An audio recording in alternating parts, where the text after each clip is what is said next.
Welcome to the Superpowers for Good show. I'm your host, Devin Thorpe. Today's guest, Lee Barken, CEO and founder of CollectiveSun, will update us on his efforts to help nonprofits add solar using innovative, tax-optimized structures. He'll also share how his superpower, making mistakes, really does help him change the world. Lee, welcome back. We're so happy to have you on the show. Thanks, Devin. Great to see you again. Well, thank you. You were one of my early guests on the show, 6, 7, 8 years ago? It's been a minute. At least, yeah. And I admired then and I admire now what you've been doing. It's really impressive work at CollectiveSun. And part of what you've been doing in terms of solar panels for nonprofits, using crowdfunding and impact investing. I mean, those are just so many of my sweet spots all in one, conversation. I just love it. But why don't you give us a quick update? How are things going at CollectiveSun these days? Sure. Thanks, Devin. And thanks again for all the support over the years. And I don't know how you originally found us so early on, but more than most, and we appreciate the thoughtfulness and support that you've shared. And when we were founded, and this is a decade ago, it was really on the principle that all nonprofits should have access to clean energy. And over the years, we've had different structures and methods for accomplishing that. At our core, we're still doing solar financing for nonprofits.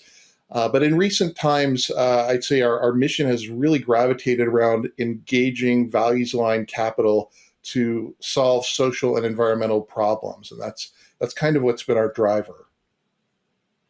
So give us some examples of what you're doing. Let's start with the solar. Give us a case example of a solar structure. Walk us through, and then let's talk about some of the other things you're using your financing for. Sure. So in the solar universe, nonprofits have always been challenged just by their nature. Traditional financing sources have not been a great fit. Traditional banks don't always like lending money to nonprofits, and they also have issues with their tax-exempt status. So they haven't been able to access tax benefits that are typically enjoyed by nonprofit and tax-exempt organizations. So there's various, methods to accomplish that.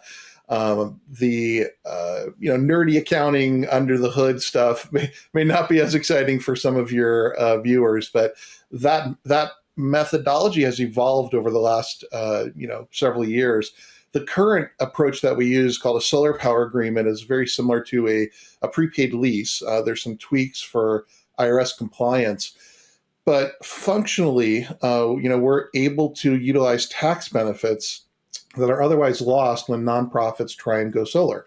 So using this SPA, or solar power agreement structure, which we've been using for about 4 years now, we've built 160 plus projects across 20 states with a total project value a little north of $60 million worth of projects. So there's definitely no shortage of nonprofits who want to reduce an operating expense and support sustainability and do their part for the environment, and saving money at the same time. It's kind of a win all the way around. It is such an exciting thing to think about because there is this kind of structural barrier for nonprofits for a variety of reasons, but the tax issue is there. You have a different kind of revenue and profit model. Nonprofit's not allowed to call their profit, but you've got to look for it in order to get comfortable that it's a risk you can take as a lender. So give us a little bit of insight into how you work through that. What does this solar power purchase agreement work? And so our model is a kind of a variant of a traditional power purchase agreement, and we separate some of the kind of deconstructing it, if you will, to allow and provide some of that debt component to the nonprofit, whereas other traditional lenders are typically uncomfortable with lending money to nonprofits.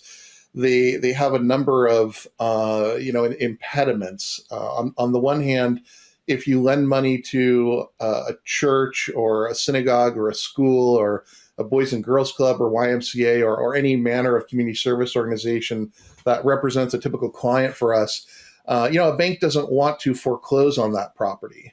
So there's kind of a headline risk for them. So even though they have assets and great support, those aren't typically absorbed well by a traditional lender.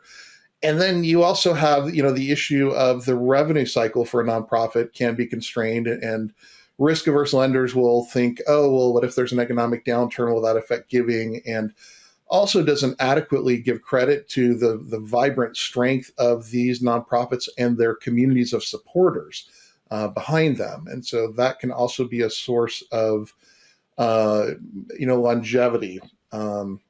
So what we've done is we've developed, a series of different tools and capital sources to help nonprofits. One of them is called the Sun for All Solar Fund, which we stood up about 2 years ago in partnership with a family foundation called the Bequest Foundation. And that fund actually provides a loan to the nonprofit, which they can then use to fund their solar project. And so we're engaging these capital providers, family foundations, community foundations, other high net wealth individuals, in order to provide capital in places where it otherwise, would not be able to reach. Yeah, it's cool stuff. So give us maybe a prototypical deal, and I'm trying to help you craft something like a pitch to our nonprofit listeners. So they're sitting there thinking, "Man, I wonder if this is for me." How would they know if you're a good fit? Yeah. So, the pitch today, Devin, is a lot simpler than it was a decade ago. Today, it's, do you want to lower an operating cost? That's pretty straightforward. Solar's been largely well absorbed in our culture and society and around the world, and so there isn't as much of a conversation about why we need solar. Often the conversations kind of jump to, okay, well, how do we pay for it? And that ends up being a challenge. So if you're a nonprofit, you own a building, or you have a long-term lease, energy is one of those expenses at the top of the list, typically right after payroll. And this is an opportunity to lower an operating cost and do a social good at the same time by lowering your carbon footprint. So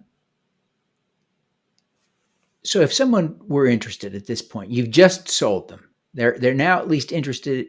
Who do they call? Or where do they find you on the interwebs? Yeah. So CollectiveSun.com, but this is where it gets interesting with our approach. So we don't just stop there with helping nonprofits figuring out how to pay for this.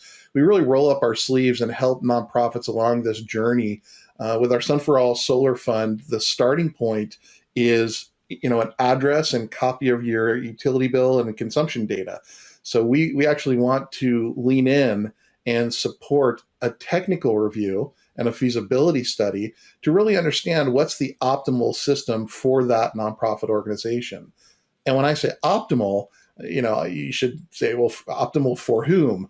And sometimes there are different parties, and not in all cases. Some solar installers are amazing and we learn from them. But in general, our observation is that the best interest for the nonprofit is not always in perfect alignment with the best interest of the solar installer. And we've aligned ourselves with the nonprofit in that conversation, which is to say that, a solar installer might look at a roof and go, how many panels can we fit, and build the biggest system, and that might be optimal. We look at the on-site utility data, the consumption data, and really understand what's the optimal size from the nonprofit's perspective. That may be filling out the roof, that may not be. That may be putting in a carport, that may be adding battery storage, that may be a variety of different things. But really supporting the best interest of the nonprofit is central to that conversation and helping them.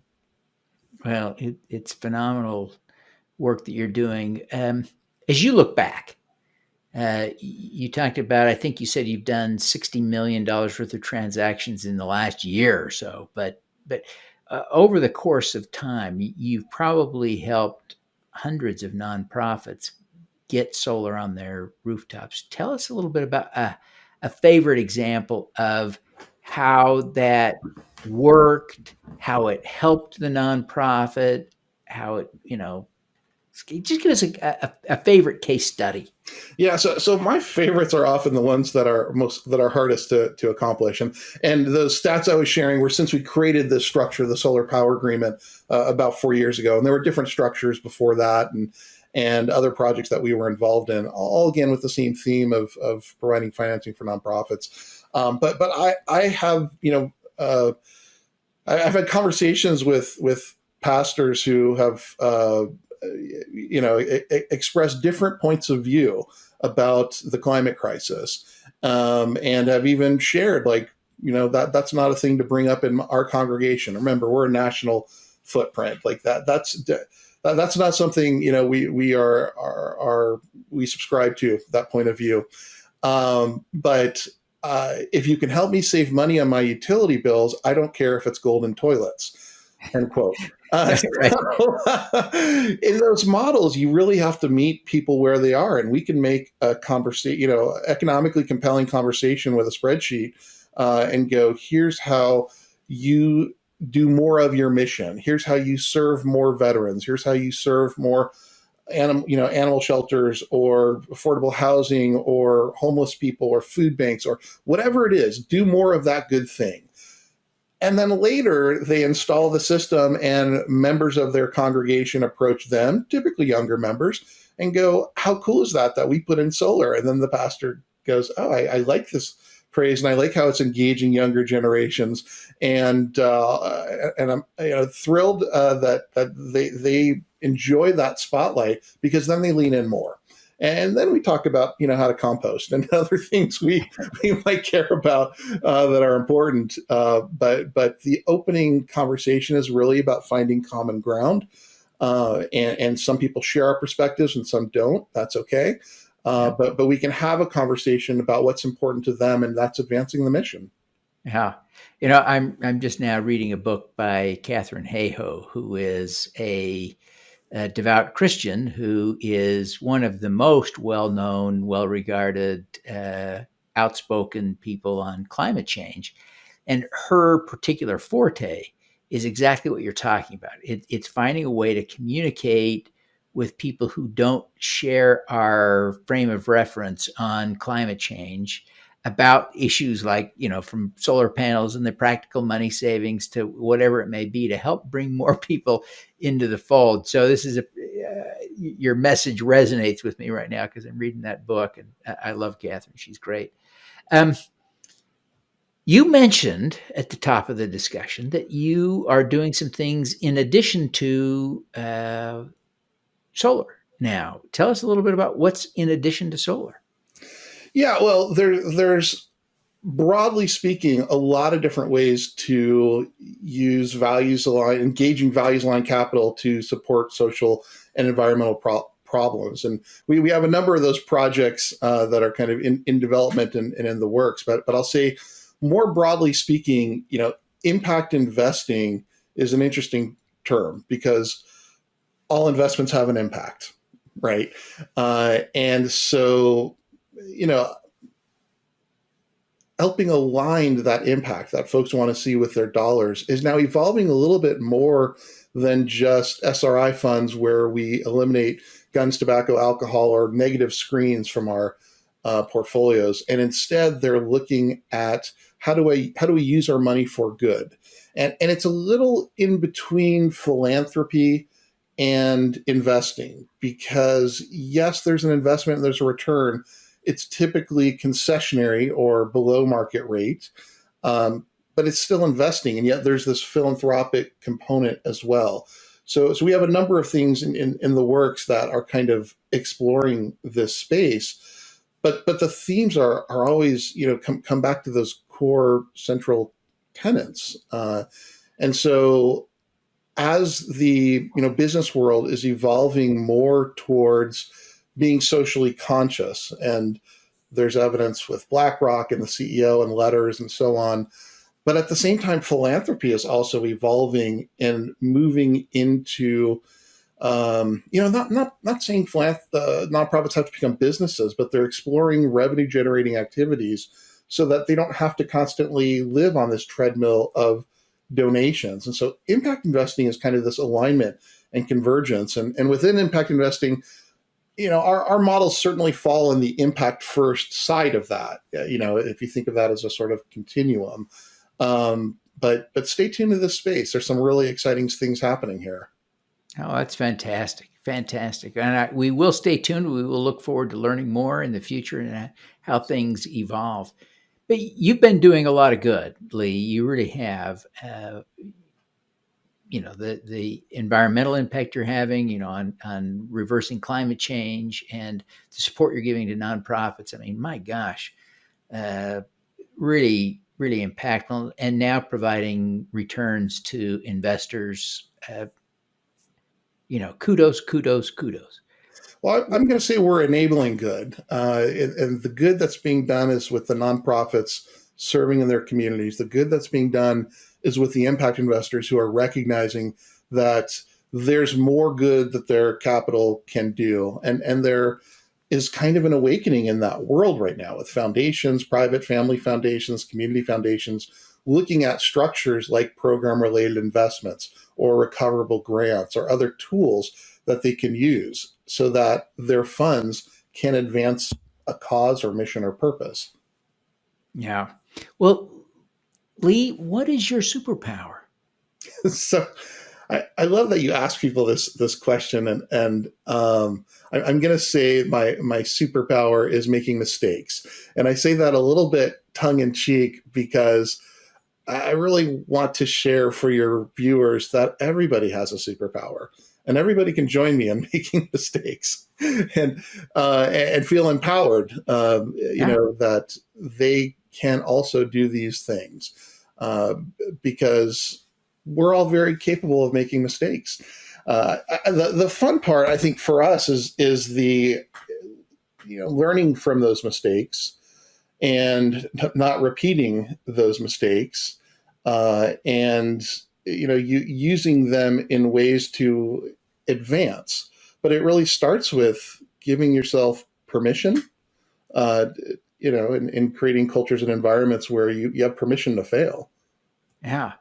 That really is a profound superpower. As you look back on all the impact you're having, or facilitating, or enabling, as you look back at all that impact, how do you see making mistakes fitting in to ultimately accomplishing all that? It does. I mean, I can kind of envision it myself, but you tell me how you see that. Yeah, everywhere, across the board, from starting, founding CollectiveSun on the premise that everybody is just going to act in the best interest of nonprofits. Like, that was a mistake, but it was a learning opportunity, and it gave us a chance to kind of bring people along in that learning journey and tweak things along the way and make adaptations.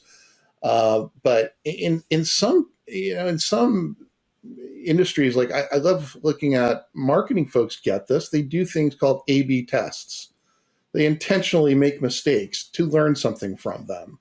And for some reason, if you're in marketing, like, that's aspirational and positive, and let's go do some A/B tests. And it's like you're being a good professional by doing A/B tests. And yet in other aspects and other, elements of our lives and in our work, we don't always take the same approach, and we really should, and it's okay to do that, as long as you're learning. If you do an Yeah. A/B test and you go, hey, which one of those subject lines worked better, and well, I don't know.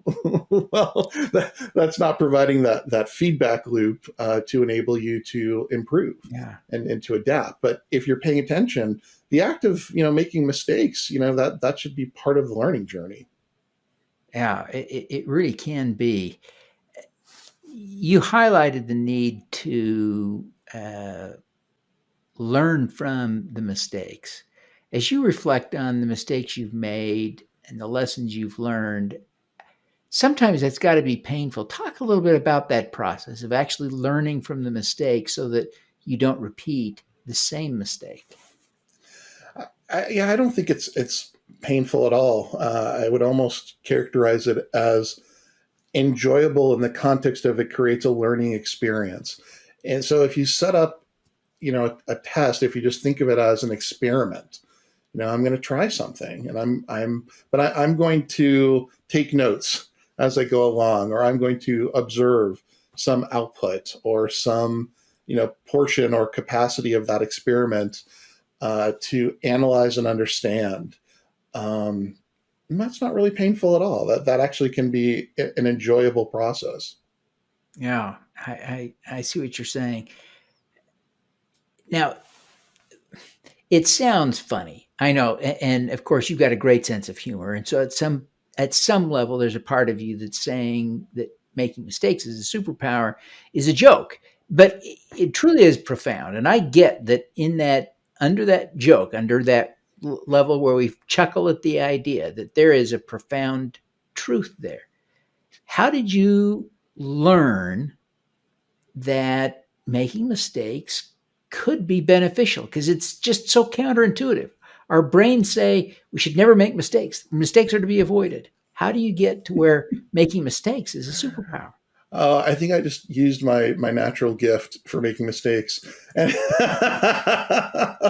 and then paying attention and then learning from those exercises. But Um, okay, so that's excellent, excellent, excellent. But how did you learn to give yourself permission to do that? Because frankly, I'm not good at that. I make plenty of mistakes, but I'm so hard on myself sometimes. And I think a lot of people are hard on themselves when they make mistakes. And so, because they don't want to make any more mistakes. They want to be very careful about not making mistakes. What's the secret to giving yourself permission to make mistakes? yeah, I don't think it's a secret, as much as I was very lucky to be raised in an environment where those mistakes, weren't punished the way you'd think of in a traditional sense. And so I suppose if you want the secret, you have to invite my mom and dad onto the show, and you can ask them. When I started my first company in junior high, and they later in later years, when I was talking about, gosh, this thing or this thing that was a failure, and my parents said, well, that wasn't a failure, that was a subsidized learning experience.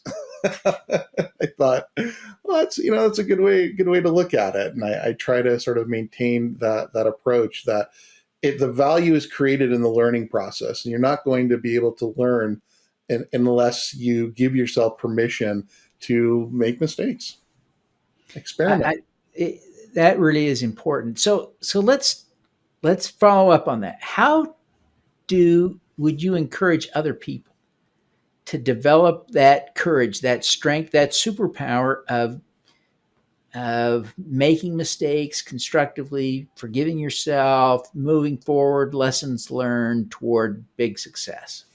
Yeah, I think it's just overcoming the fear, the fear of failure, uh, and acknowledging that action cures fear, and just execute and try and experiment and go for it. And what's the worst that can happen? It's probably not as bad as you think.